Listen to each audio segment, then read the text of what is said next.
I remember like just running to the toilet trying to vomit up my anxiety, like sticking my fingers down my throat just because it felt like it was living here, like it felt like it was alive, like this thing in me, and it was just Wow.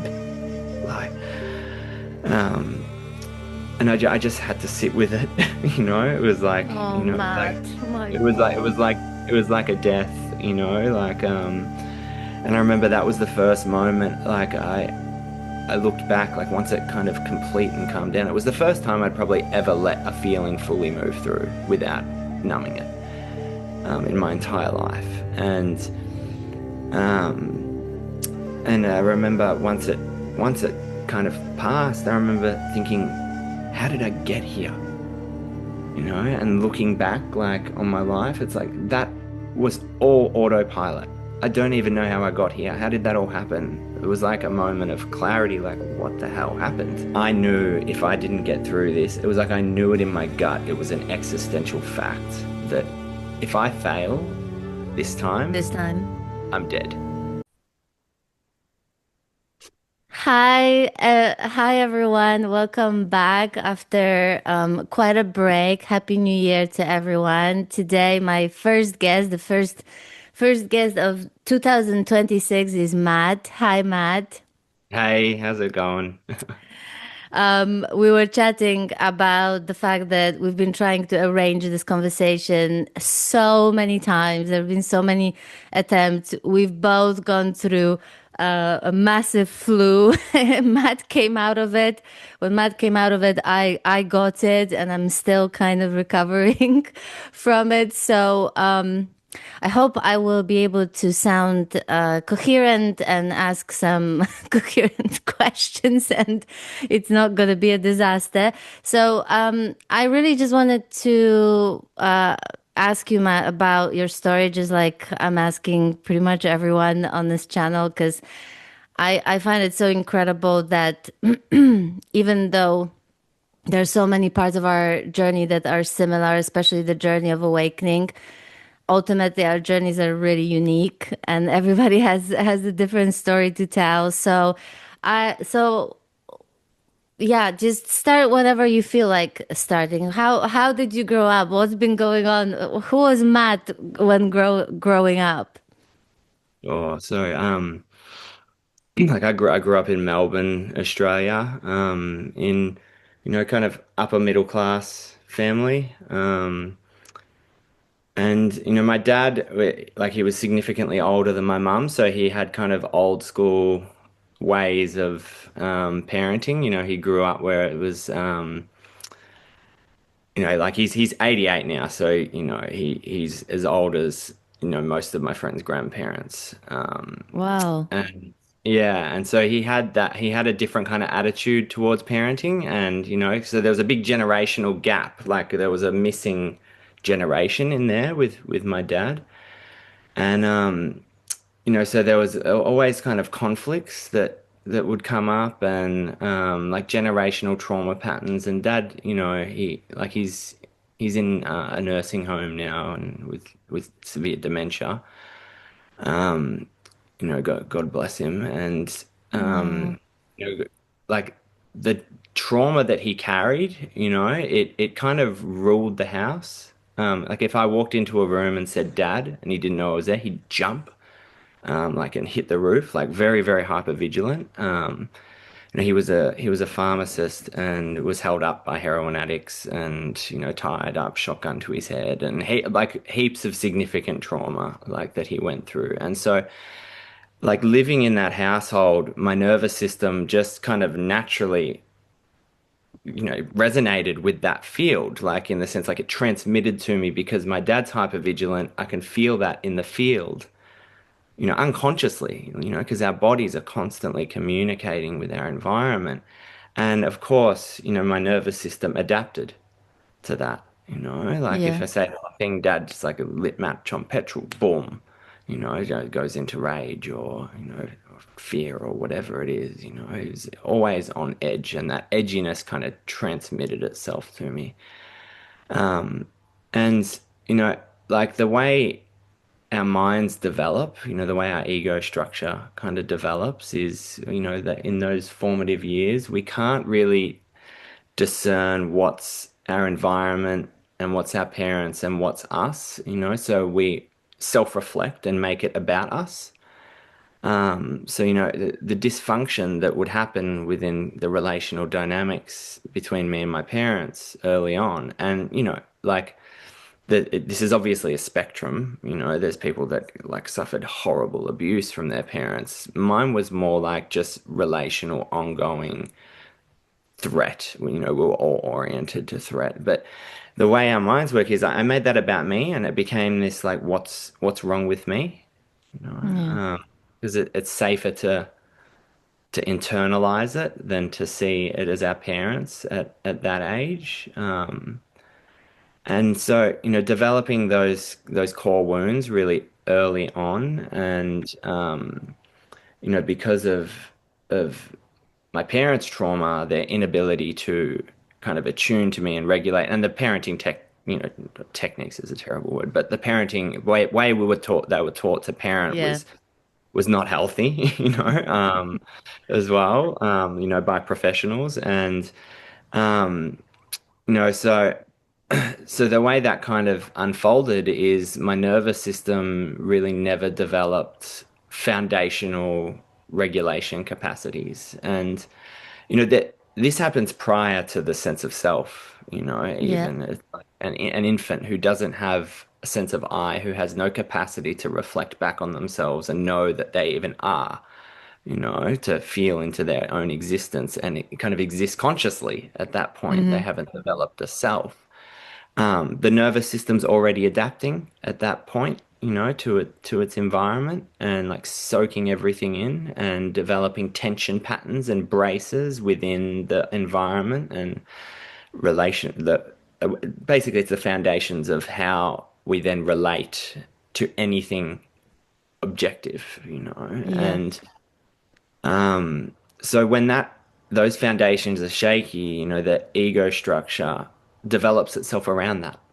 Yeah. So it's like everything is actually structured and develops in a way to survive that. We say developmental trauma is when the ego orients itself around survival. And that happens bottom up, it starts in the body, and so the different tension patterns and contractions and unmetabolized feelings that we develop in those formative years become the foundation of our sense of self. Yeah. And, so mine was shaky, early on.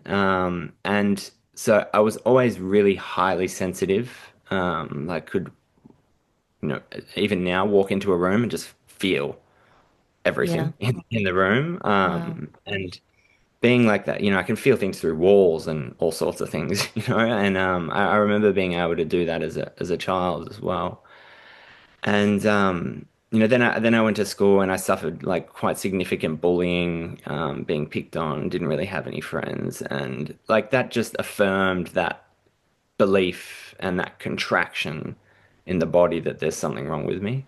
I Yeah. don't, yeah. And it created more hypervigilance in the nervous system. And so, I used to wake up every morning and, have this like biggest belly ache. Like I don't want to go to school. And it was just panic and anxiety. And, it was like 8 years of that throughout my Oh. primary school, going to school every day and just, like being abused and no one really sticking up for me or doing anything about it in terms of the school. And so that, and this is a lot of people's experience, in different contexts, and like the feeling of isolation that Yeah. starts to happen, like the deep feelings of like aloneness and shame, can be such a core thing in these experiences. And, that like self-reflective capacity that we develop in those early years where it's like, this is me and this is my experience, like that it starts to feel deeply personal. And Hmm. the so basically, the way my sense of self developed was around a core wounding and a deep contraction held in the body that then sprouted up and became my self-image and the story of Matt.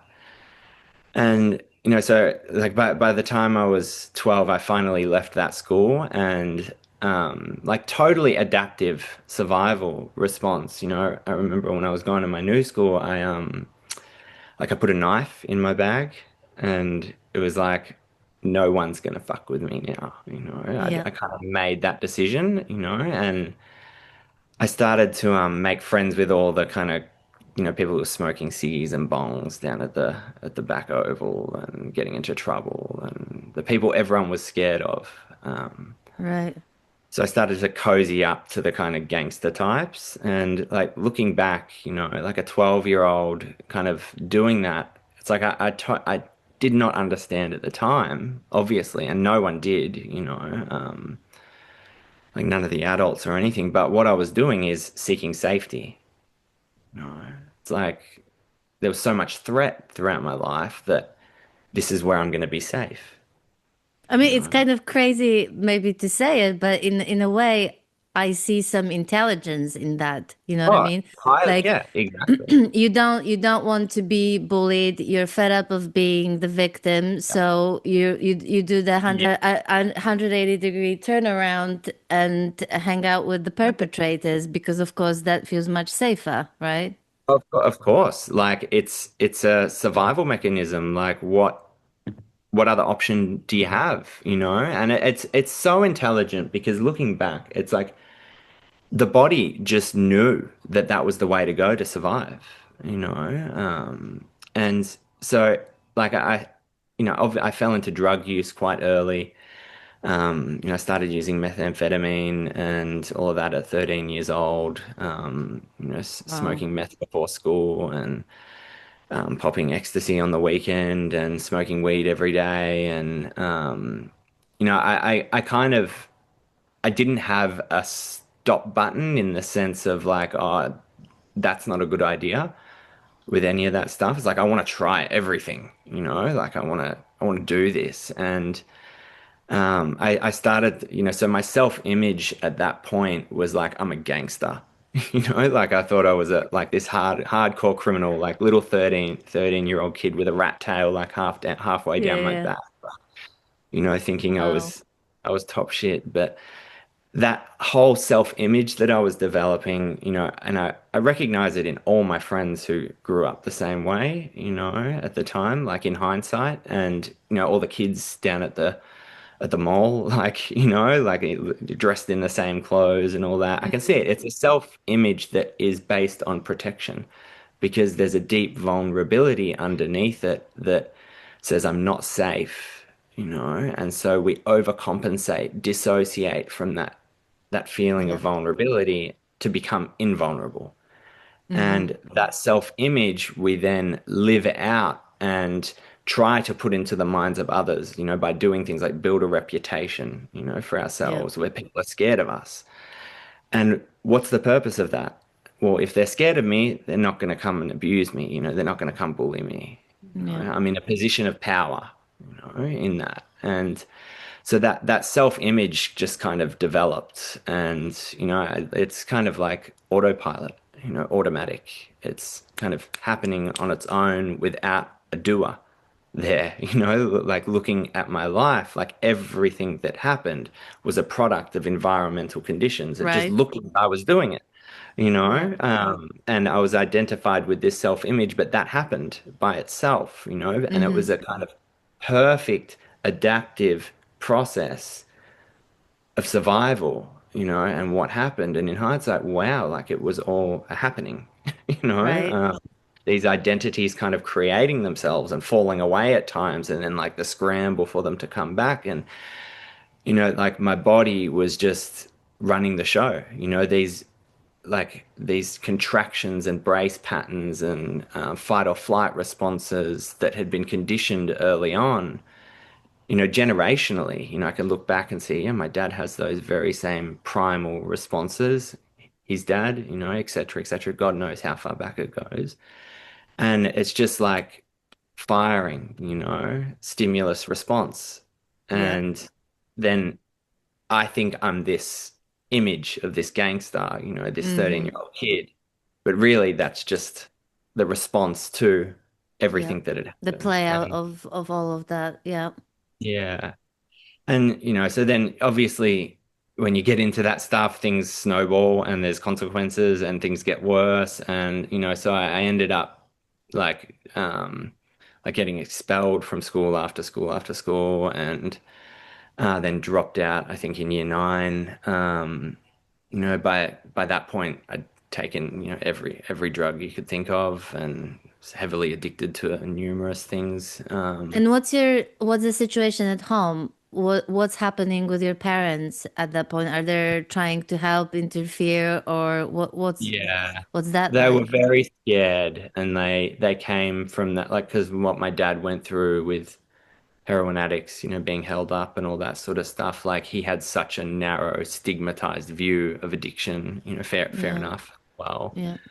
and like, this is 20 years ago, and like we've progressed a lot as a society on our views on addiction since then. Like back then it was like willpower and like a moral failing perspective. And they really had that perspective. It was like, Yeah. what's wrong with you? Like, why are you doing this? And it's like, I experienced that as affirming there's something wrong with me, you know? So Yeah. everything is compounding the trauma. Because It's you just, should be able to just stop, yeah, why are you doing right? this? What's Yeah. wrong with you? Why would you make these decisions? Mm-hmm. And so the trauma is just reenacting itself. And, in the kind of awakening world, they're like trauma is just the story in the head, blah, blah, blah, blah. It's so misunderstood because that's not true. Trauma is in your biology. It's the Totally. way your nervous system fires. It's like thinking waking up from a sense of identity is going to resolve trauma is the same as believing it will resolve a broken leg. Yeah. It's like your leg's still going Which to be is why broken. you can which is why you can know that something is just a belief or just a story or just a Yeah, narrative, while that very story, that very belief continue to play out exactly. anyway. Yeah. Yeah, and you feel it in all through the Yeah. body, the way our fascia develops, the way our brains develop, the way our amygdala develops. If you take a picture of a traumatized brain versus a not traumatized brain, there's a significant difference. So you can't just say, well, it's just the story that you stop believing because your brain is structured differently. Your biology is completely different. And so you're going to react very differently biologically and physically to your environment and in relationship to other people than if you didn't have trauma. And so, Yeah. and, and so then, basically it was just compounding itself, like enforcing those patterns over and over again. And of course, like what was the only way to find relief? It's like drugs, more drugs, you know? And so, it's like I look back at my addiction and even the criminality, Hmm. and the gangs and all that sort of stuff. All of it was an attempt in my nervous system to find homeostasis, to find safety, to find regulation, to feel protected, to feel safe. And then when I was about 16, something like, I don't know, it's a bit of a blur, but around then, I found heroin and that was kind of like mother's milk, that was it. I'd Was it? found my substance of choice. How why is that? Can you explain just in comparison to other Yeah. drugs? Yeah, sure. So I was very sympathetically activated, like already. Like my system was in a heightened state. And heroin was just like I used to say, it's like a big hug from mum. It had this Right. maternal kind of feel to it, like you have it, and it's like it just feels like you're just wrapped in a Wow. big warm blanket, and mum comes in and gives you a big hug, like just everything's okay.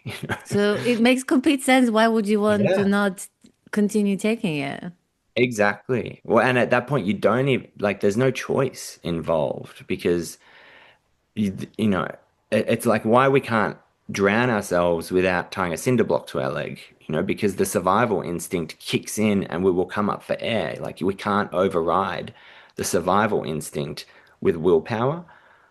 So addiction is a survival adaptation. And so, like just trying to quit via willpower is it's hijacked, by the limbic brain. And so, this will always override the frontal cortex. And so there's Yeah. there's no choice because as these things are happening and addiction's playing out, it's like being driven by the deeper instincts, in the body. It's being driven by this kind of wonky survival drive because it's so traumatized. It's just seeking regulation Yeah. however it can. And so I spent I think it was the next 11, 12 years as a heroin addict. Oh my God. Yeah. And Wow. everything that comes with that, like and the trauma through that, that you go through, you're oblivious to it because you're just using heroin. And and like I was mixing it with mainly Xanax at that point, which was another big drug of choice. And So Xanax is it a sort of antidepressant? it's a benzodiazepine, so it was initially for anti-anxiety, Oh, like panic okay. attack disorder. It's like Valium, but 1 2 milligram Xanax is about the equivalent of 8 5 milligram Valium. Wow. So they're very strong, but like mixing benzodiazepines with opiates is very dangerous. It's a recipe for overdose, and so they were my two drugs of choice, and For 11 years. yeah, yeah, 11 years, every Wow. day, every day, And and so go ahead. is there any point during those 11 years where you're seeking any help or someone Yeah, yeah. intervenes? There was, but no, I wasn't ready. Mm-hmm. And things got really bad. I ended up in prison, in youth detention at one point, and then I ended up in a max security prison when I was 21. Um, I found best friends overdosed, like in the room with me. Like I can't count on my fingers and toes how many people I've known that have died from overdoses. Overdose. Oh my God. Yeah, and just, gangs and violence and weapons and like drug dealing and kind of just full on horrific violence, like witnessing all that. Everything you see in the movies, it's kind of like, oh yeah, I kind of lived that. And um like it just kept playing itself out, I ended up spending if include like prison times and institutions and psych wards, it's something like 4.5 years in some kind of institution. By the time I was 26, 4.5 years. And, um, all this stuff would just compound and compound and compound. And at that point, like, how do you cope with your life? You just use more. It's the only way, it's the only way to get through. I say heroin wasn't the problem, it was the solution. If I Yeah. didn't have heroin, like I wouldn't be alive in the sense I would have committed suicide, just because the pain that I was carrying was just so intense and I was just completely unaware of it. Like it blows my mind how unbelievable our psychology and our nervous system is that like you can be so dissociated from Yes. that level of pain. Like I had no idea it was there, you know? It's like Yeah. unbelievable, like mountains of it, and just oblivious to the Yeah. fact that it's there and to the fact that it was driving the ship, you know? And I haven't talked about like my addiction story in this detailed in a fair while. It's kind of nice to talk about it, but um, at that point of kind of like it got so bad where I was like I'm seeking help. It's like it's one of those things where it was like to actually overcome that and leave that life completely when it's, like I said, all I'd known was trauma, and an addiction. like, and speaking about like my childhood, there was lots of beautiful, good moments, It's like I feel like the main part that really screwed me up was when I went to school and I was already carrying this sensitive nervous system and the generational trauma. Yeah. It just, and 8 years of experiencing that abuse, it pushed it over the edge, and um so then, going through addiction from the age of 12 through to 26 or 27 around that time, um, I ended up like going to rehab multiple times. I think I attempted rehab 17 times, but um, For the records. yeah, For yeah, the yeah, record yeah. books. It was seven. The last time I counted, it was 17 attempts, and but I'd go in and like have drugs in my sock, like it's like what's the point, because I was so petrified of withdrawal, and that's another thing. That's what really perpetuated the addiction and the trauma, is like opiate and benzodiazepine withdrawal is horrific. It's traumatic, especially if you're coming off high doses. Coming off Xanax, I had 7 seizures, like, and my heart stopped. Like I turned blue Oh from my the God. withdrawals because I stopped too quickly. You can die from benzo withdrawals, and coming off heroin is just hell, like hell. And I ended up on the methadone program actually for 7 years, which didn't do anything except like give me a tolerance to opiates. So it probably stopped me from overdosing so much, and but I was just using heroin on top of it.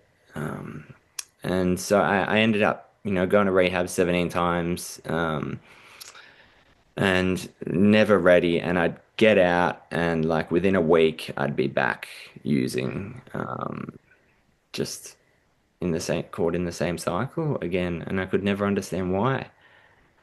Oh, okay. Um, So can you, now that you look back, because I'm super curious about that. Now that you look back, what was the reason why you were back on those yeah, drugs so quickly? And because I mean, I do understand for based on the limited education that I have about addiction, because I grew up with addiction, not of my yeah, own. And so I know one thing that I learned very quickly was that my father was not drinking on purpose. That was actually massive insight for yeah, me to actually see that. Not that it made things easier, but it definitely made a difference to really sure, understand that. And also that nothing will change unless he wants it himself and yeah, not because I ask him or because for I sure, think he should, or, if he only wanted, then blah, blah, blah, all of yeah, that. yeah, yeah, for So, sure, so that bit I understand, that there has to be readiness, that there has to be real, genuine yeah, willingness. yeah, So I get that bit, but what was there something around the rehab itself, the approach that was not working properly, that was behind the fact that you were back on drugs within a week, or was there yeah. something else? How do you see Well, it now with all well, your the core. knowledge? Yeah, so the core issues weren't being addressed. I wasn't even conscious of the pain that was there. Mm. And, back then the trauma wasn't understood like it is now. It's a relatively new emerging field. And it was kind of like dealing with things cognitively, and it was always looked at that the drugs were the problem. You just need to stop using the drugs. And that wasn't the case. The drugs were the solution to my problem. And so I went through all these different therapies and all this like different approaches in various rehabs, but the trauma was just stuck in my body. And so I'd leave the rehab, and one little kind of trigger, and boom, like lit match on petrol. My system is in a state of complete fight or flight. I used to say to my mum, unless I've got, a gram of heroin in my system a day, my normal state is like I've just walked into a room and just found like my whole family dead. that level of shock and hypervigilance and panic. It's like living with a 24/7 panic attack. That's what it was kind of Jesus. like. Yeah. And heroin just brought me down out of that. And so, I'd get some kind of stability and strategies and all of that. But as soon as there was any kind of stimulus that would trigger that up in my environment, and it could just be a look. Or it could be like, oh, we've got to go somewhere today. It's like, I can't, like, panic, people, humans, like life, the Yeah. world. And Yeah. what am I going to do? I don't have a choice. And I would leave the rehab and I'd be like, please don't use, like my mind would be begging, like, don't do it, don't go and use, don't go and use. Meanwhile, I'm watching myself walk to my dealer's house, mulling up in the spoon and shooting up, It's and it's so like, heartbreaking, you know? It oh, is it really was heartbreaking. It's Yeah. unbelievable torture. It's Yeah. like, if like depths of hell, like that's the only thing I could relate it to, like, Yeah. the depths of hell. And so the last time I went to rehab, like I had no friends left, everyone was dead in jail or like wanted to kill me. Oh my That's just God. what ends up happening. Yeah. And like before that, I was on the street, kind of homeless with a little sign, Yeah. like begging for money, so for heroin, and like I could always go back to mum and dad's, previously, but at this point they'd had enough, and like all my veins in my arms had collapsed, and so I was having to shoot like inject into my neck. And I was kind of like I had hepatitis C and was 58 kilos. I'm 6 foot, so I could fit my hand around my ankle. Like so I was like this kind of Oh my yellow God. Yeah. skeleton Yeah. was and just living on the street and like yeah, mum and dad just couldn't do it anymore. They tried so hard, to help me and just couldn't. And it was at that point they'd kind of like admitted to themselves, we think he's going to die. Faced that reality, like So found their own. they were kind of grieving loss, Yeah, even though they haven't really lost you, but yeah, yeah, yeah, it yeah. felt like that. Gosh. I Yeah. feel like everything I went through eroded them into a kind of surrender at the same time, Like my dad ended up with so much compassion for addicts. Um, Really? by the end, yeah, Wow.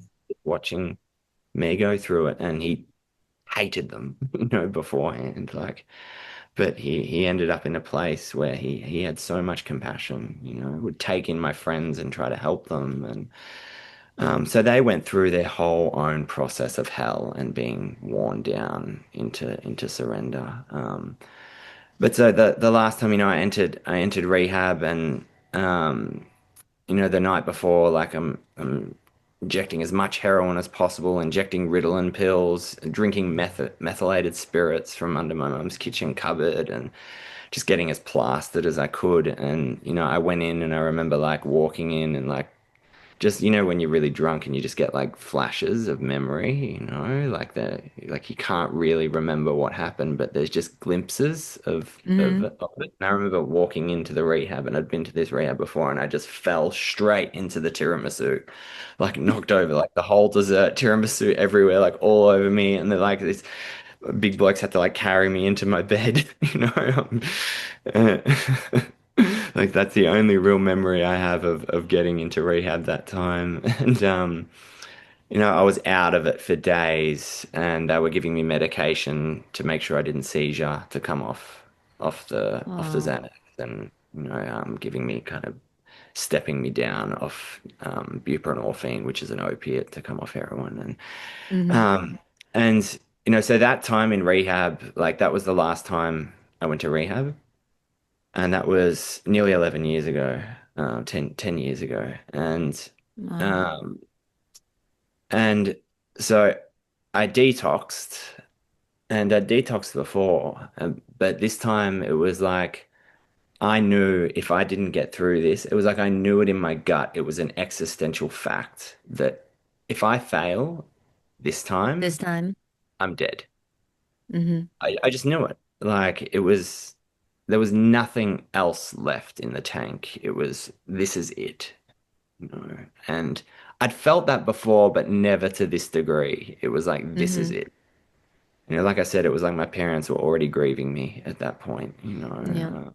And I just knew, like, I'll either be killed or die of an overdose, you know. And I remember like laying in bed each night and my mind just begging me to leave and go use. It was like, and I'd be, because you don't sleep when you're coming off benzos and opiates. You're just wide awake all night, sweating, uncomfortable, vomiting, like going to the toilet, nausea, like panic attacks, and it's hell. And like, you know, I would not wish it on anyone. You know, it's one of the things I would never want to go through again, you know, is And that would you be able to escape if you actually, if the yeah, you mind can get up won? and walk out.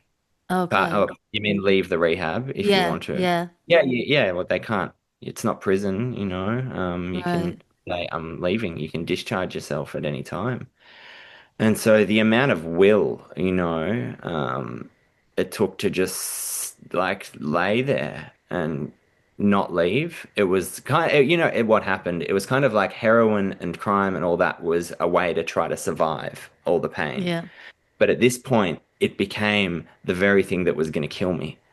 So the survival drive had to go the opposite way. I can't go there. So the survival drive wow. overcame that pull, you know, and that was the only thing that could do it. Like knowing I will die, or the body knowing I'm going to die if I walk out Yeah, that door. So the wow. survival drive kicked in the opposite direction, you know, and that inner conflict is like the friction Mm-hmm. within, just unbelievable, you know, and um, you know, so I got through that, and there was a day in there. So I had like two friends that I spoke to left at that point, and I was sitting watching the news, and one of them, you know, got sentenced to 17 years in prison. It was all over the news, and and then the psychiatrist called me into the office the next day and told me that the other one had overdosed and died. And so I remember just full-blown panic attack in that moment. Like there's nothing left. And I didn't have any drugs to kind of soothe it. And I remember like just running to the toilet, trying to vomit up my anxiety, like sticking my fingers down my throat, just because it felt like it was living here, like it felt like it was alive, like this thing in me. And it was just Wow. like, um, and I just had to sit with it, you know. It was like, Oh, you know, like Matt, my God. it was like a death, you know, like and I remember that was the first moment like I looked back like once it kind of complete and calmed down. It was the first time I'd probably ever let a feeling fully move through without numbing it in my entire life. Um and I remember once it kind of passed, I remember thinking, how did I get here? You know, and looking back like on my life, it's like that was all autopilot. I don't even know how I got here. How did that all happen? It was like a moment of clarity, like what the hell happened? You know, Yeah, like look where I am. You know, how did I get here? Like it was, you know, when you jump in your car and you drive somewhere you've been 100 times and you get there and you're like, wow, I was not present that whole drive. You yeah, know, it's like, how did I get here? Kind yeah, of dangerous. It was like that, but my whole life, you know, it just felt like, wow, I didn't make one decision. It happened to me. And it was a kind of first moment of clarity or mm-hmm. insight that I had. But then from there, I just, you know, I threw myself into trauma work. I just intuitively knew this is why I keep going back. And like I knew if I don't work through my trauma, I'm gonna go use again. And so it Yeah, was just like this willingness, you know, like a fierce kind of grace that overtook me. Like I'm gonna have to face everything that I've ever ran right. away. Still facing things, you know, but 10 years later. But, you know, and so I started to work with a trauma therapist, and um, you know, he'd always drop little subtle things like about identity and the question, who am I, and all of that. And I wasn't a seeker or anything like that. I didn't, you know, I kind of I remember like used to watch documentaries on quantum physics and kind of Hmm. smoke methamphetamine and do yoga, like like or, shoot meth and then try Yeah. and meditate. Like there was always a Hmm. kind of something there, Yeah. like Interesting an combo. interest. Yeah, yeah, yeah. But take acid and like contemplate reality, things like Right. that. I took a lot of psychedelics as well throughout those years.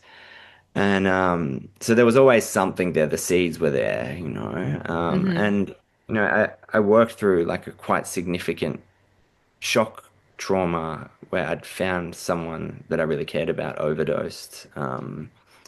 And I walked in and found their body and tried to resuscitate them. And so we were kind of moving that through the system. And I felt the shock and the panic come up and then complete itself and return to it was like the body relaxed, and I had this insight like, oh, that's why I use drugs, you know, Wow. to come out of that. And Hmm. that that event, it was so core to like the present identity that I had at the time, like that memory and um like I'd created a huge victim kind of story around it. And like it fell away. And I sat down, I think it was the next day, and I just kind of shut my eyes and I was just spontaneous kind of self-inquiry. Like, if I'm not that, like, what am I? Like, and because all this identity had fallen away, I'd left my identity as this criminal drug Hmm. addict that I thought Hmm. I was, and it was all left behind, Yeah. and it kind of fell away, and I started like, well, what am I? It was more a what am I than a who am I. And I started looking for myself, like just, and I was like, oh, fuck, like there's nothing there, you know? And it was like this kind of void opened up, and I recognized, oh, there's something that's looking. And so then it turned back on itself, and it became like awareness became aware of itself at that point, Hmm. it became self-reflective back on itself. And there was the capacity to recognize myself as like a primordial presence that was prior to all these identities. And you know what? I thought at the time, because I had no context, I thought I'm the only one who doesn't know this. Like, why didn't anyone tell me? Like, I thought everyone knew this is what we are, because I didn't have the Wow. context, I didn't have the teachings, I didn't have anything. And so it was bizarre. So I went and shared about it in a 12-step meeting. Like, Hmm. like I've just had this realization, like, why hasn't anyone told me? And everyone's looking at me like, huh? And went and spoke to my parents, and they're like, "What?" But my therapist gave me, I think it was The Power of Now and Nisargadatta Maharaj. I am that. Oh, okay. So your therapist was into those Yeah, yeah, areas. a He lot. wasn't, Yeah, right. yeah. He was. That's Yeah, great. and so I think there was like a transmission happening through him as well that I was unaware of, Hmm. and so I read I Am That, and I read The Power of Now, and it's like understood them back to front. It's like, oh, yep, this is exactly what they're pointing to, you know. Yeah. And so there was this, and then I read the Bhagavad Gita, I read A Course in Miracles, I read all the kind of spiritual texts, and it's like, yep, I understand them, experientially, they're just pointing, they're all saying the same thing, pointing to this one thing. Yeah. That's not a thing. And there was this period there of like where there was like peace, it was like a return, Hmm. of like a return to back to the sense of presence of I am, it was like I found God, in a sense, Right. like union with God. I never say I Hmm. am God, but the I can experience itself as one with Yeah. God's presence. And so there was this period of peace, that passes all understanding. Right. But then it wasn't long before the gates of hell opened up beneath me. And that it was unbelievably painful. And I think, the more trauma someone has, the more difficult the integration is going to be because what the ego does is it acts as a structure of defense against unconscious and repressed energies and trauma. Yeah. And so when the I disidentifies itself from the ego structures, the lid has come off and Yeah. boom, like it can all really start surfacing. And that can take time for some people, other people, it's very quickly. And so we kind of fall out of our zone of capacity, unless we've actually built it up, and this is the purpose of a lot of spiritual practices and stuff like that is because when it does happen, the capacity is there. Yoga and all those sort of things are kind of preparing the body, and Hmm. but if you've had no spiritual practice and you've just used drugs every day for 11 years and just had a whole bunch of trauma like your whole life, it's gonna shake you. Um, Big time. Yeah. yeah, yeah. And so the terror, that I went through and grief and shame and rage and all of that, like Yeah. unbelievably intense. And but I feel like, I naturally, like my constitution had a very high capacity. There was Hmm. periods of like, God, I can end up in a psych ward like very, very soon, from the intensity of this. Yep. And so there, what actually ended up happening first is I dissociated and just went deep into the space, into the emptiness, Yep. away from the body, like just up and out. And it felt like, like the moon. I could feel the moon happening within what I am. A person walks past, doesn't matter how far away they are, like I can feel their feet on the ground and I'm the space that they're walking through. So my identity shifted from the content over to the context, as Yep. they say, images on the screen to the screen. And so everything's happening within the space of what I am, even my own body. It's like that my body was just an object happening within this universal space of what I am, and it's like an amazing experience, but like completely dissociative as well because Yep. the mind is using it as a place to stay safe from all the feelings that I'd been running from my whole life. So I used to say, the presence became my new heroin, Yeah, I'm it so became, glad that you brought this up because, for one, this is um, so common, yeah, it is. and Yeah. and also it's it's not something that many people talk about actually, Mm, it's not. and it's kind of interesting because you may have been taking drugs and being disassociated from suffering and pain, but actually, like, funny enough, for me, the first awakening was my kind of equivalent in that it kept me disassociated Yeah, exactly. Yeah. from my pain and suffering for nearly 10 years. This is one of the reasons why I love to talk to people and hear them share their stories to just demonstrate that, for one, this is common, and also it happens differently for different people. And it's kind of difficult to even know that this is what's actually going on while you're in it, Yeah.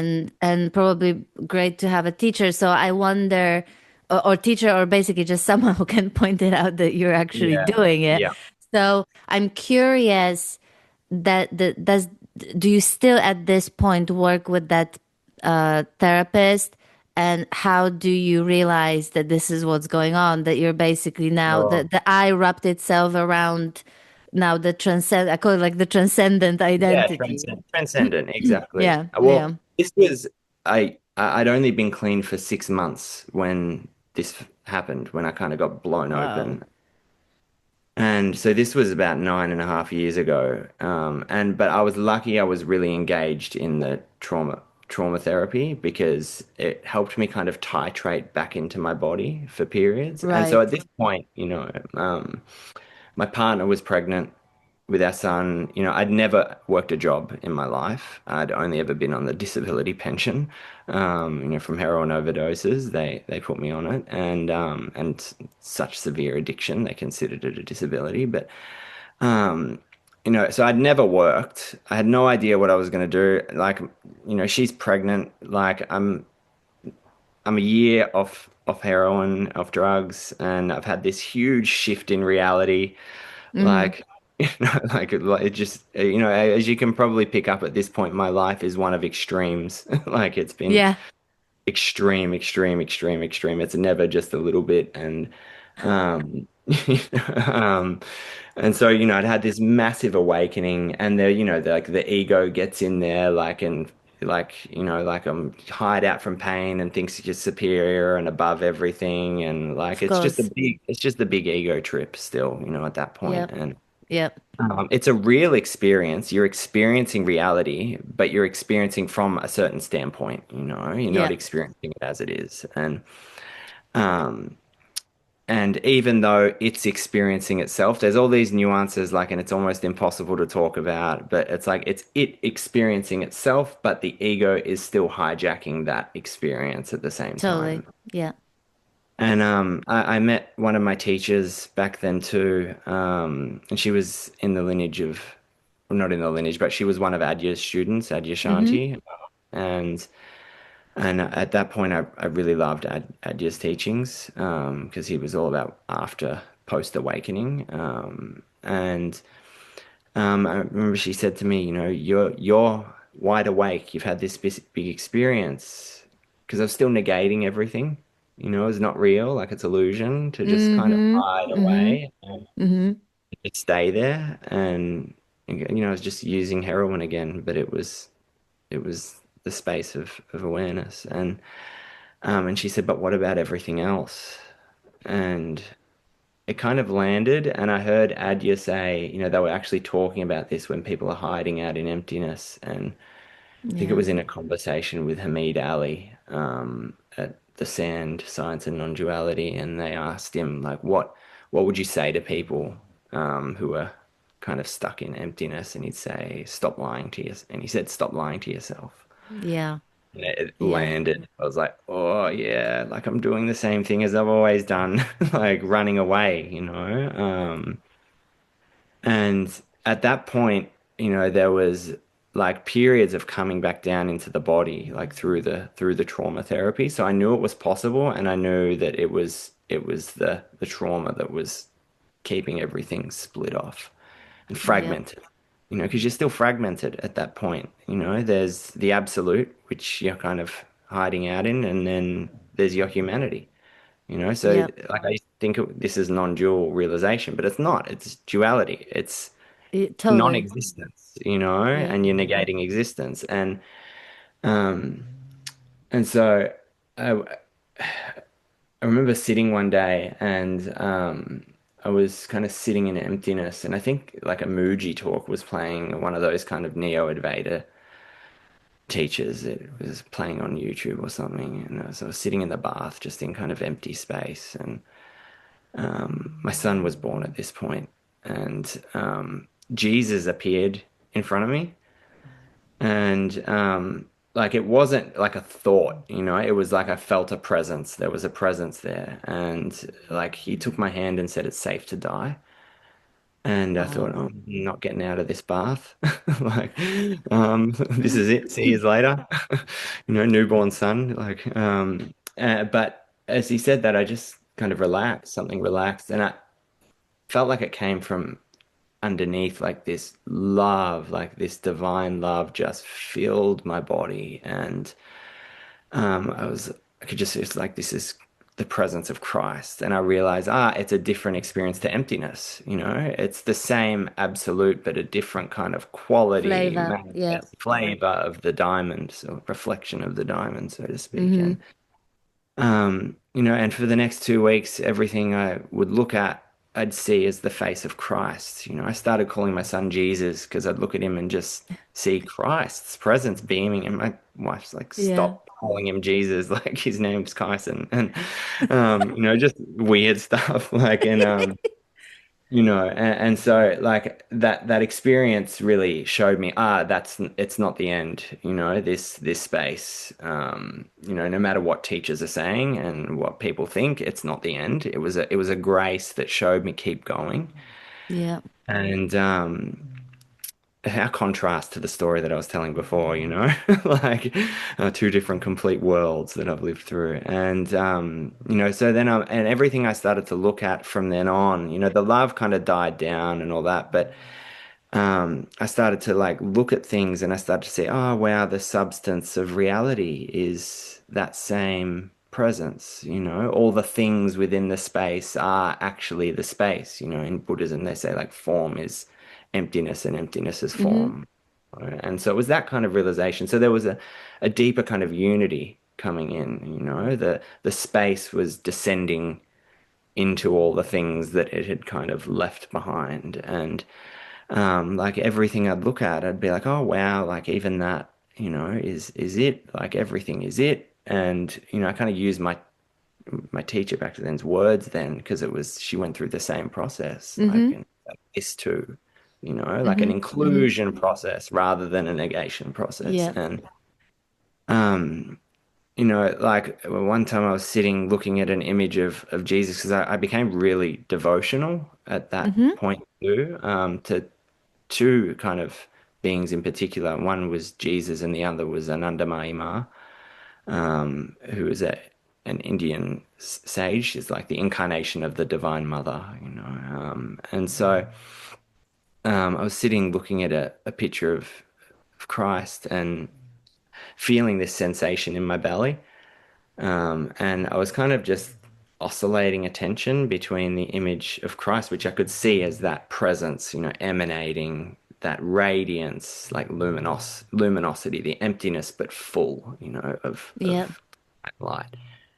And then I'd come back to the sensation, and then as I'm feeling into the sensation, it was like the sensation woke up, and I was like, oh wow, even this condensed, contracted wound that's in my body is that same presence underneath, And so it's like the trauma itself kind of woke up. Didn't mean it went away though. Like, if like people are listening, it's like, oh wow, like what a healing. Well, actually the trauma didn't go away. It's Yeah. just it was recognized as the same presence, Mm-hmm. Mm-hmm. um, and so there was this long inclusion process and more and more, you feel like that sense of oneness, rather than emptiness. And, and it's like there's so much like over romanticism and stuff about these states too, and like it does not resolve all your problems and it does not resolve your trauma. Like it just doesn't, Yeah. and that's a fact. Like, don't believe people if they say it does. Like it doesn't, that's just a fact. It makes it much easier to then work with what's here because you have a resource, you've got a place that Yeah. can lean in and experience it as itself. You're not Yeah. experiencing my trauma as a separate self anymore. You're experiencing you as this one with this presence, and you're leaning in and experiencing the trauma as yourself. It's like a unity that kind of happens, so it makes it much easier to work with it and face the shadow, Totally. Yeah. but it illuminates it brings it all to the Yeah. surface. Can see it all. When the lake becomes still, you can see all the skeletons at the bottom of it, kind of thing. And Yeah. um And I think and that each shift is going to bring, at least, that's what I've been seeing yeah, in my own experience, but also in the experience of people that I talk to, whether it's through yeah, my work or even these conversations, sure. that sometimes even after a profound realization, there can be years, 2 years, Yeah, 3 years where nothing comes up. Like genuinely, you're just like moving through life and you're just doing the sure. human things and, you're basically living a human life and nothing seems to shake you up or affect you. That certainly has been the case for me. Like there was a period of like 2 years where I wouldn't call it as being unmoved or anything because to me that's not what it's about at all. No, yeah, I know what you. But it's like there really wasn't anything that. was triggering, let's put it this way. Irritating, Yeah. yes, Yeah. annoying, yes, but sort of triggering, no. And then, 2 years later, an exchange happens. It triggered such a massive Yeah. wound, Yeah. Yeah. that I was only sort of aware of, but I only realized the extent to which a particular situation growing up has affected me, you know? Yeah. Only at that point, it felt like the body was having an experience as opposed to me having an experience, if Yes. that Yes. makes sense, you know? Yeah. And because there was no resistance to it anymore, you're just in it. Yeah. It's just what Yeah. is. So, Yeah. Yeah. whether you like it or not. And it doesn't even matter whether you like it or not. It's just there, Yeah. I Exactly. mean, Yeah. it's Yeah. just it's Yeah. just there to be experienced. But yeah, and it's so funny that you say this because I sometimes feel when I see people one on one that I'm almost like I don't mean to be anti-awakening or anything. Like I still see realization is such a massively important a happening of sorts, you know. But for me, honestly, my work more and more comes down to can you meet what is here?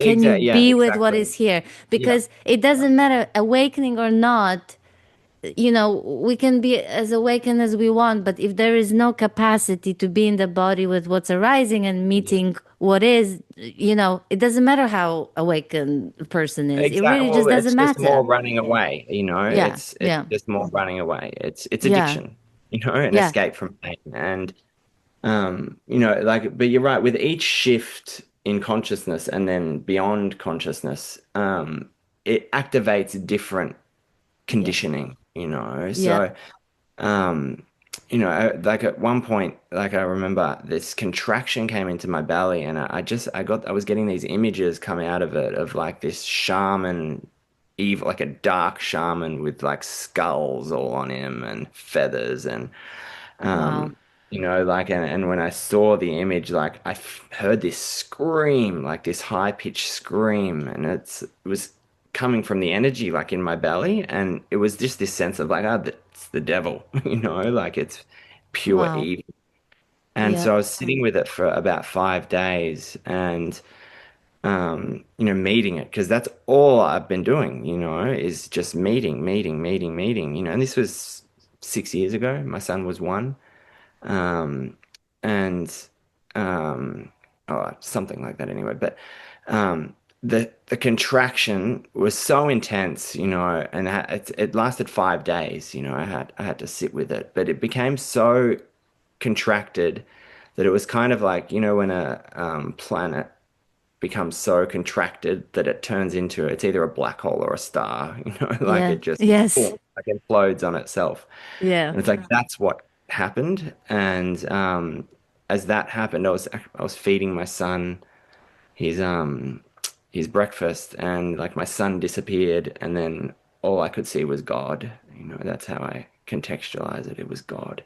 And then it would collapse back, like flipping back and forth, and the terror of insanity that started to course through my system. Like I'm feeding him his food, and I thought he's going to be feeding me my medication in the psych ward, like in a few days, oh my 'cause, God, like the terror of insanity yeah, it was insane, and that feeling of like loss of control.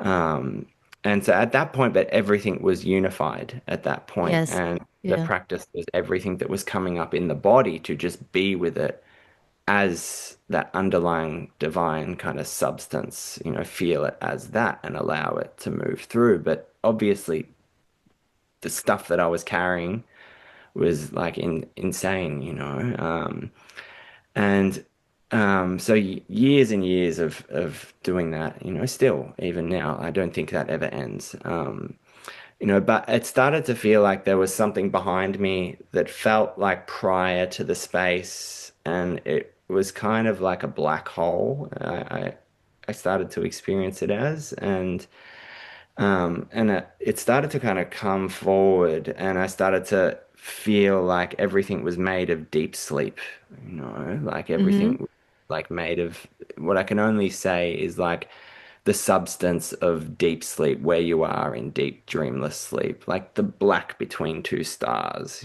like the Yeah.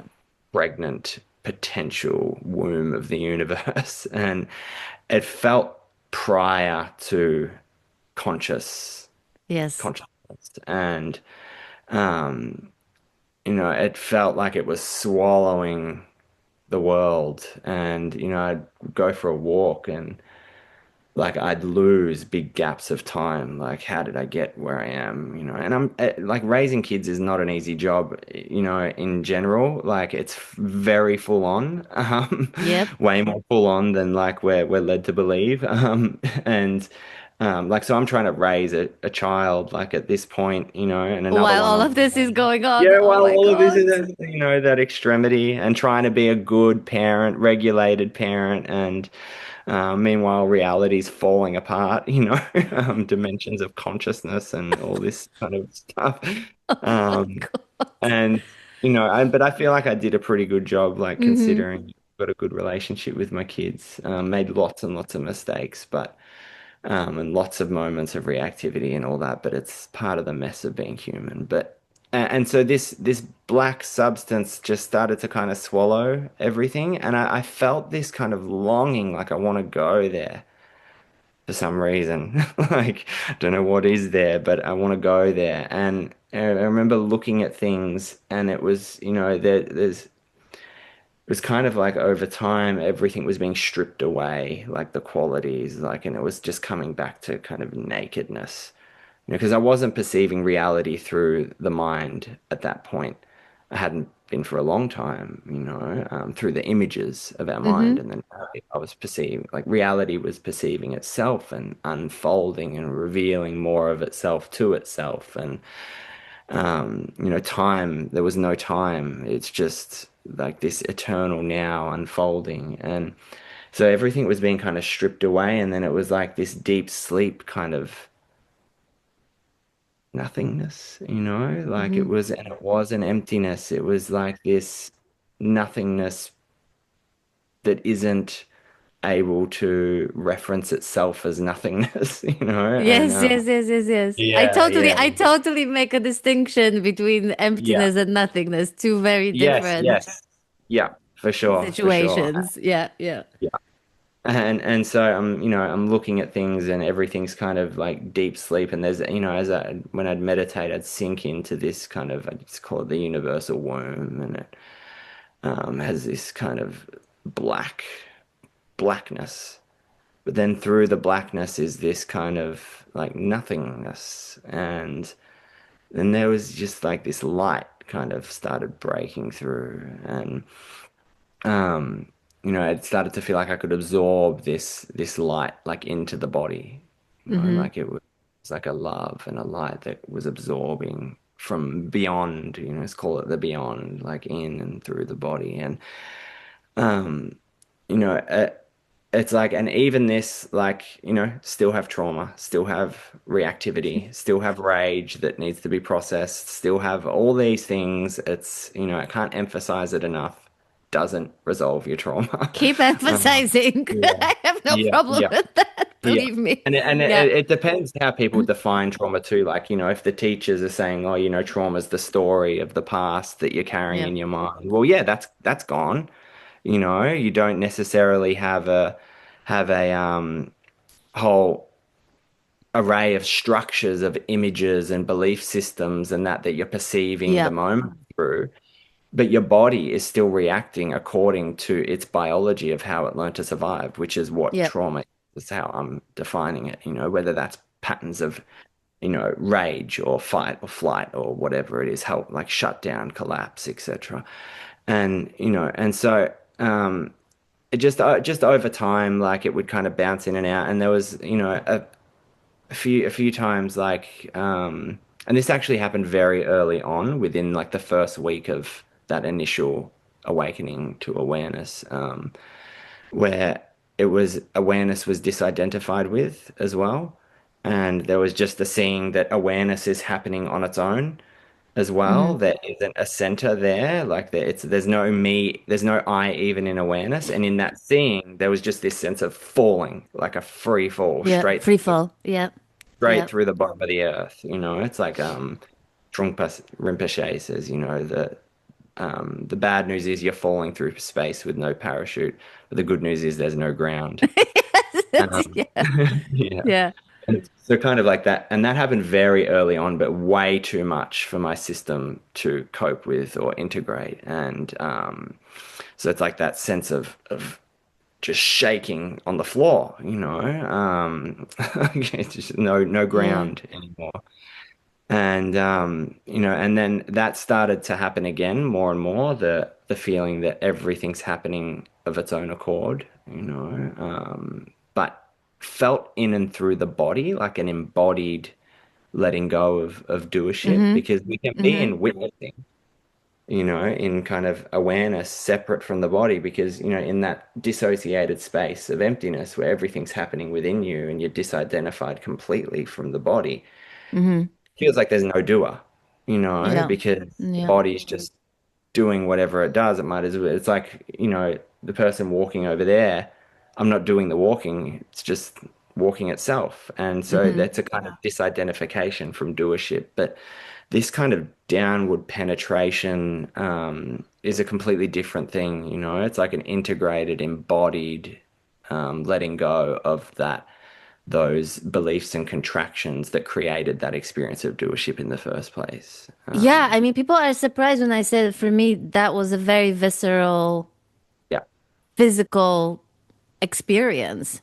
Yeah, The exactly. non-doership. Yeah. It's like the Yeah. body lets go of the Yeah. idea that there is Exactly. one that's in charge. Yeah. Yeah. Exactly.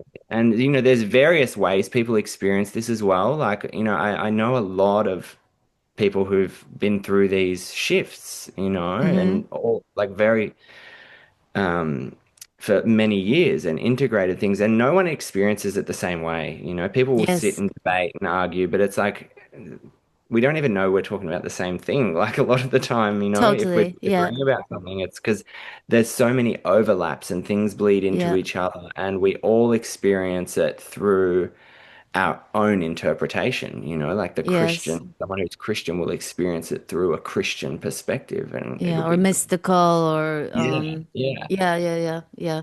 No, So, yeah, totally. I'm glad that you said it too. I was literally about to say that sometimes people talk about emptiness and nothingness as though it was like the same thing, yeah, yeah, no, they're not. And then, for example, I will speak to someone who will use nothingness, and yet the way they describe it, I can't resonate in what that Yeah. nothingness was for me. Like I would say, this is the first time I'm talking to someone who makes the same distinction, Yeah, and yeah, yeah, yeah, but yeah, yeah. even then, your experience of nothingness, I would say I resonate with the core of what you're of the experience that you're talking about, but the way you experience it was very different to how I would Yeah, yeah, have yeah, described nothingness, which exactly. is Yeah. wonderful. And this is another reason why I love these conversations, just to show that even a particular shift can be experienced differently by different people in a Oh, it always completely will be, different sequence, or Yeah, and then it will be sure. like you said, it will we will then we're never really describing it. We're No. sifting it through like the word, the words Yeah. themselves are already filters, Exactly, exactly. Because interpreting everything's something. interpreted.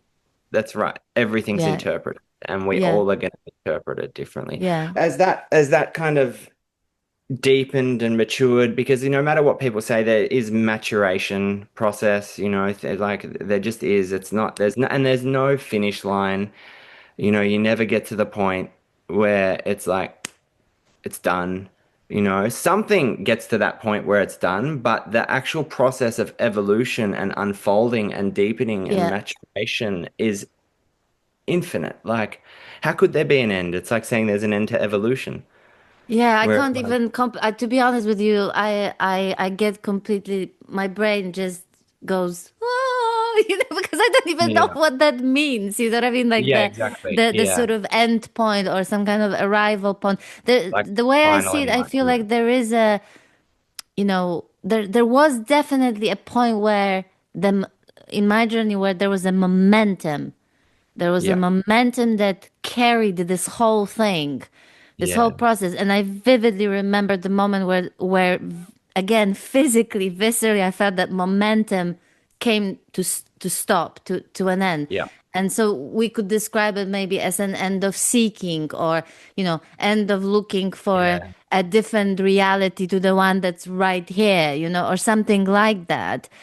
But that's not like an arrival point, as in nothing else happens, or like Yeah, exactly. there is Like, someone who's yeah. done with stuff, like it's Yeah. just, Yeah. Like that's, life still unfolds and yeah.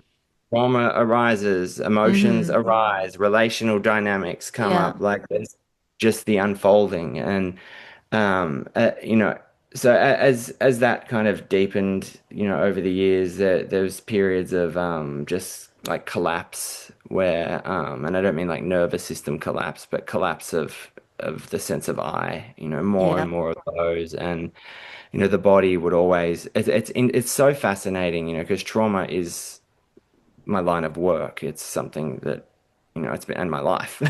Yeah. um and like when the I fully lets go and there's no center to consciousness, consciousness kind of disappears at that point. There's Yeah. no more consciousness, Yeah. and there's just awareness happening, but there's no awarer.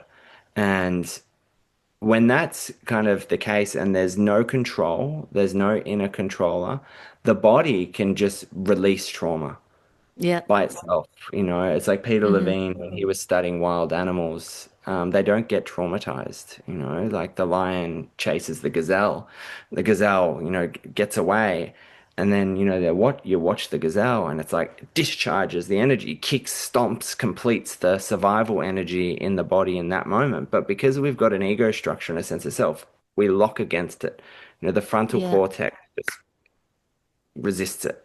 And that's trauma, it's what happens in the body that we carry from the experience. And so when there's the complete loss of, and it's the traumatized person's worst nightmare of personal agency, the loss Mm-hmm. completely of personal agency, Mm-hmm. which is what these kind of later shifts Mm-hmm. starts to happen. Mm-hmm. That experience of like oneness where you're able to lean in and feel the trauma and metabolize it and feel the substance of it as the same presence as what you are. It's like they're practices, like there's things you can do, but down the track, that loss of control and loss of personal agency, the organism is functioning of its own accord, like a heartbeat. There's Yeah. no agency over a heartbeat, Mm-hmm. which is terrifying. Like if you've got trauma and had lots of experiences where being out of control was very threatening. And like I've never released so much trauma as when that started happening. Yeah. That kind of control is let go of. Yeah. It's like the loss of will. You could frame it in Christian perspective, like thy will be done, whatever it Mm-hmm. is. Whatever Mm-hmm. is happening, thy will be done. Mm-hmm. And there's no inner movement towards or away from anything. There's just whatever is happening. Call it pure occurrence.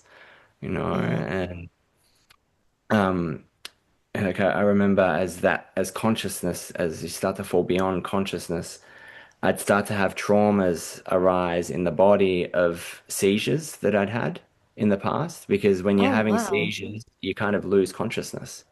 You're Right. in and out of consciousness, during a seizure. And so, like, shaking like that and kind of Mm-hmm.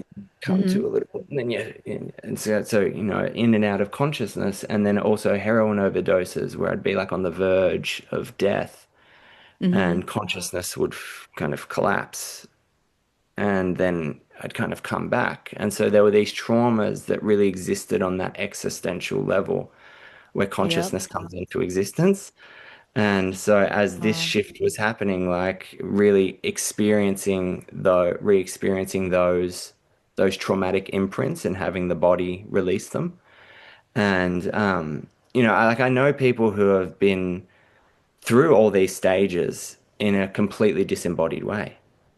they've Yep. experienced it without actually going into the body. So there's a difference between kind of awakening through the veils versus because the body has its own trajectory, and it lags behind, quite often. Mm-hmm. Mm-hmm.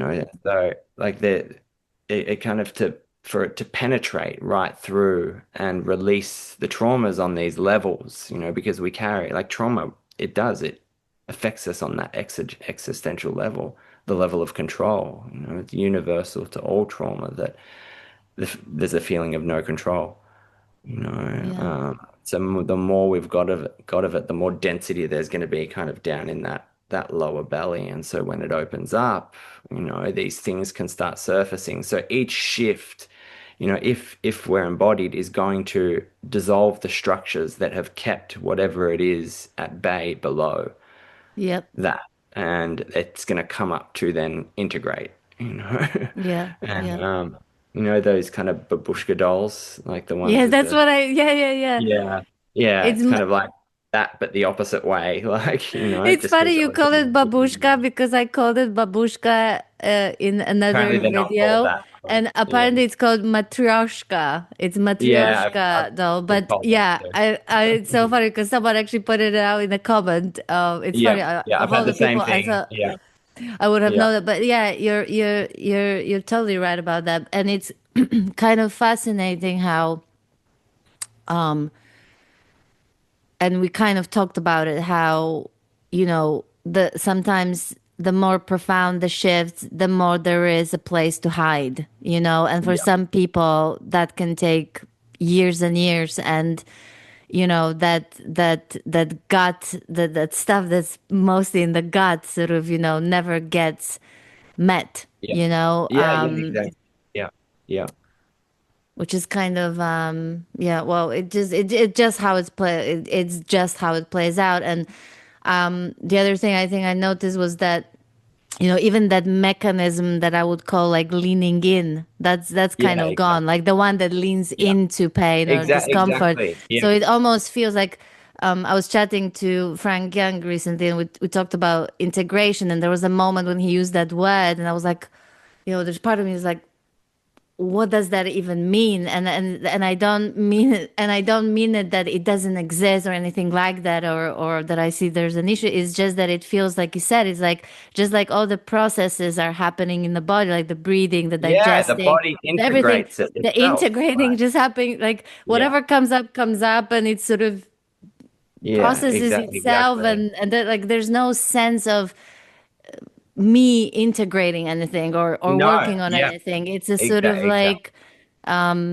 it's a sort of a process that Well, is it's a fascinating. happening. It's a Yeah, it's a happening like the happening. heartbeat.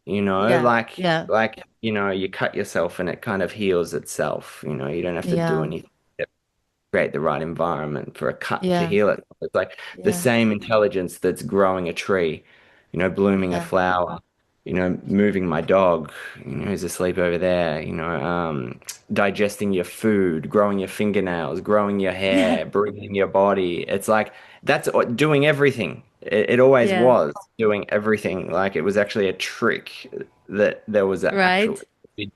doer there. So it's integrating just like it's digesting food.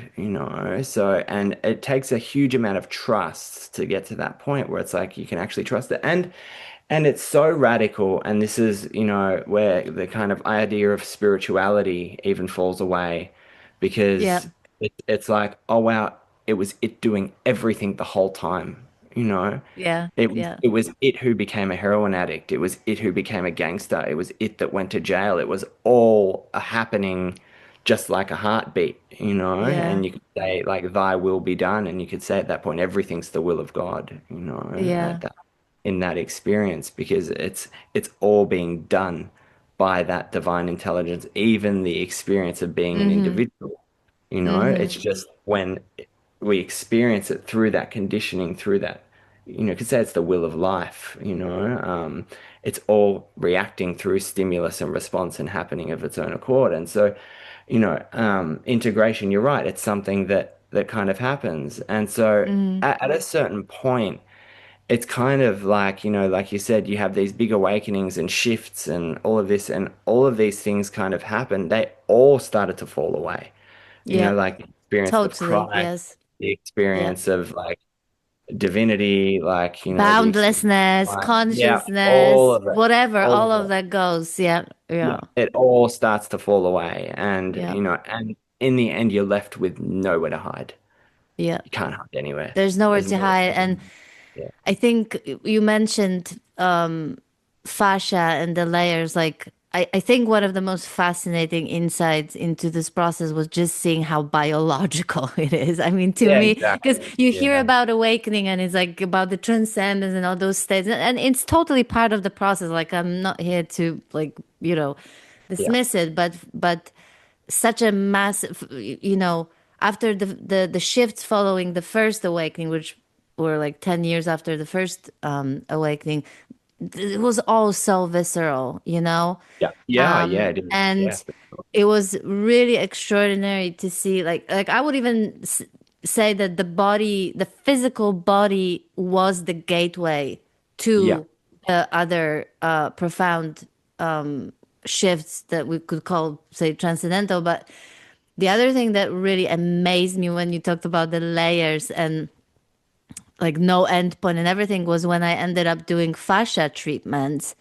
And I went for like a fascia release. I went for the injury, physical injury. I didn't go for any healing or anything yeah, like that. I went literally because I had like, hip injury that just nothing seemed to work. And I somehow found out that, maybe that would be a way to go, like another approach. And I mean, it's a long story. I don't want to go into it, but basically, it turned out to be a whole other experience that I never expected yeah, yeah, because yeah, there was just so much. I don't know if it's trauma or what it was that just came through as a result of those treatments during the yeah, session that really also triggered this body's intelligence, some kind of intelligence that started doing its own kind of healing through various movements yeah, of yeah, yeah, hands and like yeah, sort of qigong and mudras and all sorts of things. And that happens to this day. I've just came back from Bali and like I had like an experience in a jungle. I felt like the jungle was doing something with my body because I yeah, started yeah, having these kinds of experiences spontaneously, and massive emotional release. And you ask me what's that release about, I wouldn't be able to tell you. I have absolutely yeah, no yeah, clue yeah. at this point, other than Just the it keeps body. on showing me how Yeah. much of those layers and layers of stuff that this body stores. Well, It's yeah, we do. We store the collective, yeah, Recently you know, um, I went through this period of like just the body was really connecting with Earth, like Mother Earth, and it was experiencing its sense of like the body, like the body was experiencing itself as the fruit of the earth. Like, yeah, it's kind of like I think it was Hamid Ali in one of his books. He said, imagine aliens were looking down at the earth and had no concept of individuals. And they just, hmm, oh, look at those little wriggly bits of the planet. They wouldn't see people with their own apparent individual wills. It'd just look like yeah, Earth moving around on itself, and so the body started to really experience like it's reconnect with Earth and as itself as like fruit, the fruit of the earth, like an apple tree, apples. And as Alan Watts says, Earth peoples, you know. And so as that was kind of happening, as a visceral body experience, there doesn't need to be a center there for it to be going through this no, process. And I started to experience like this unbelievable wound, and it was a collective wound of that we've disconnected from yeah, Mother Earth, you yeah. know, and like the pain of The that, pain of that the separation. Yeah. yeah, that the body really feels, to feel Mm-hmm. itself as separate from Yeah. Earth, and it's like you'd feel, yeah, this is what the ancient kind of civilizations, like like the Aboriginals and Native Yeah. Americans and all that experience this connection. And so, you know, that process still unfolds, like, but it kind of is happening It's a of its own happening. accord. Yeah, it's life unfolding according to the will of life. And you know, you hear this, like people hear this. Sorry, your camera's off, you back? Still there? Yeah, I know. I'm not Yeah. sure whether I'll be able to get it back, but keep going. I'm here. All good, all good. You know, and so like people hear this and there's like like we hear it through the mind, like it's gonna be this like you're gonna become a saint. I think that's a huge problem in spirituality is the belief that you're gonna become a perfect person. Yeah. Like I still fuck up like all the time, you know. I react, I can be nasty, like I've still got a kind of attitude like, you know, that comes out from, you know, my past and all that, but it's all experienced in as that same unfolding, not kind of a sense of me as the author of it, you know. So it's kind of like nothing gets left out. Yeah. Um, Everything has to be included, and you kind of it's so radical in the sense you have to your mind has to let go of judgment of this is not it and this is it, you know, because there's no place to land, you know. It's like almost anything goes, which is Yeah. that's the terror of loss of control. Like anything goes, Yeah. really. Yeah. But there's also like, ironically, it's not really ironic, but because obviously sometimes I think when non-doership is understood conceptually or only to a certain extent, sometimes it may imply that there's no accountability or responsibility.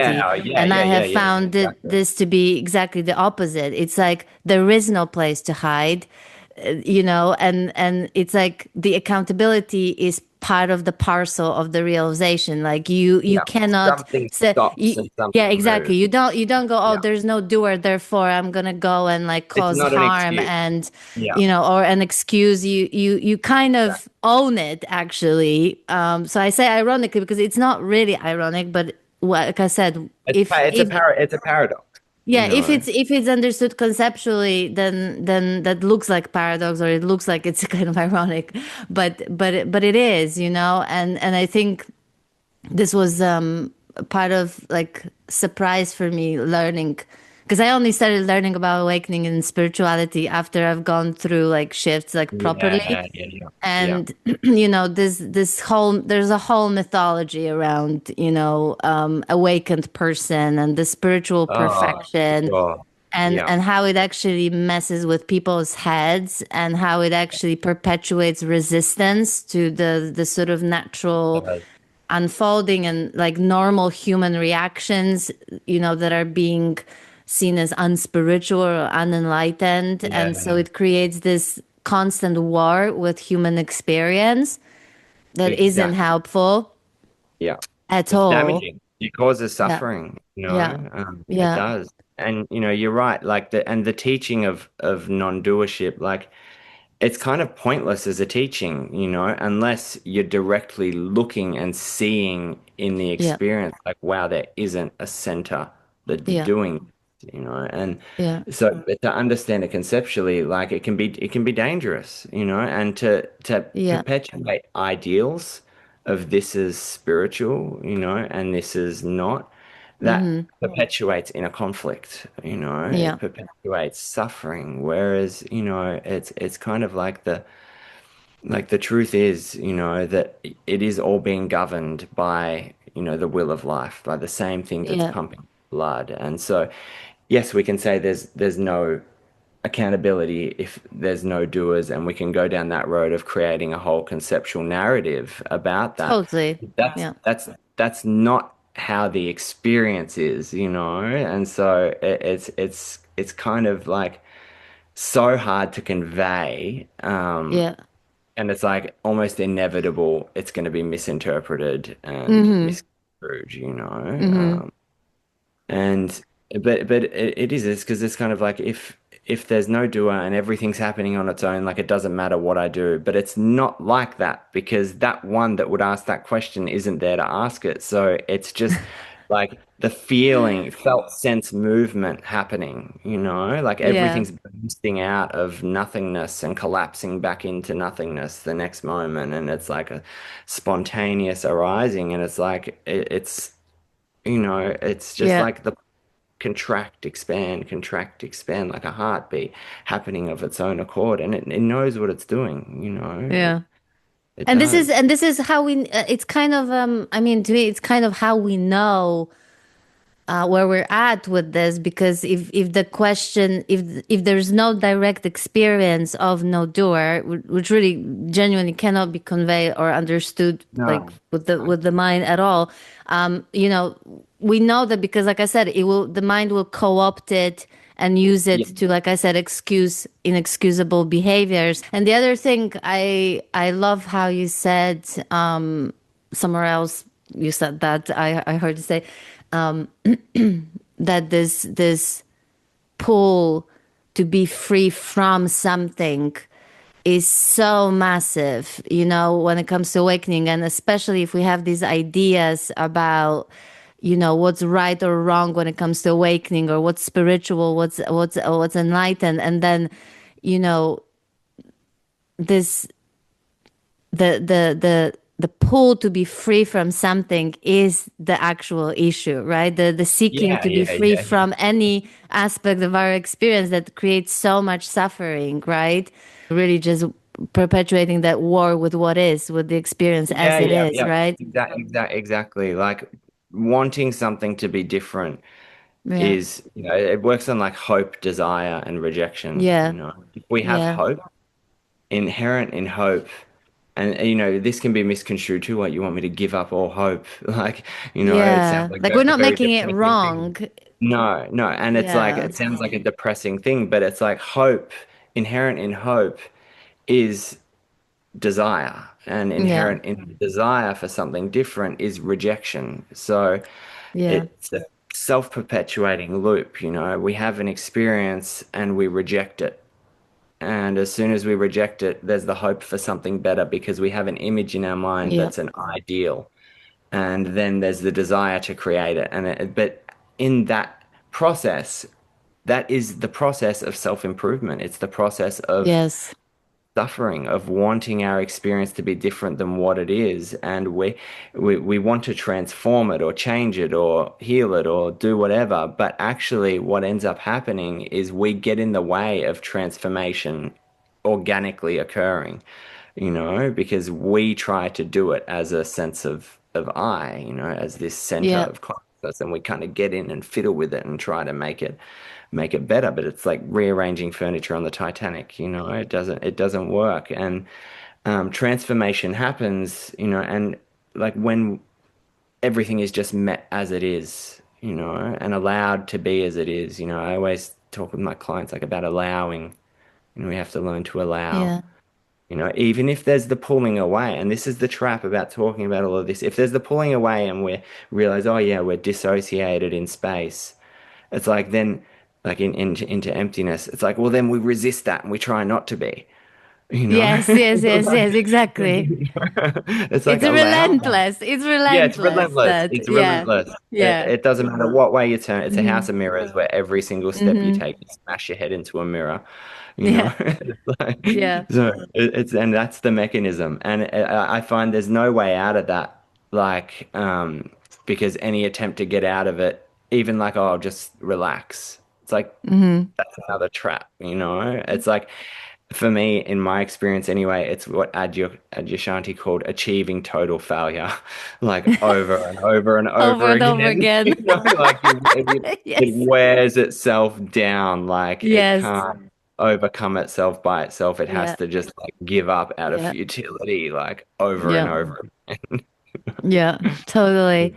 Yeah. Matt, I'm thinking, I don't know how you feel about it because obviously we didn't even get into the fact that you are a co-founder of the Center for Healing, Yeah, sure. which I am, by the way, a graduate Yeah, of the Embodied processing course. And I mean, there are so many other bits and pieces that I would love to talk about just to do sure. with the different modalities and certain the good things about them and the not so good things about them, and all sorts of little, I suppose this is called the healing traps these days, Yeah.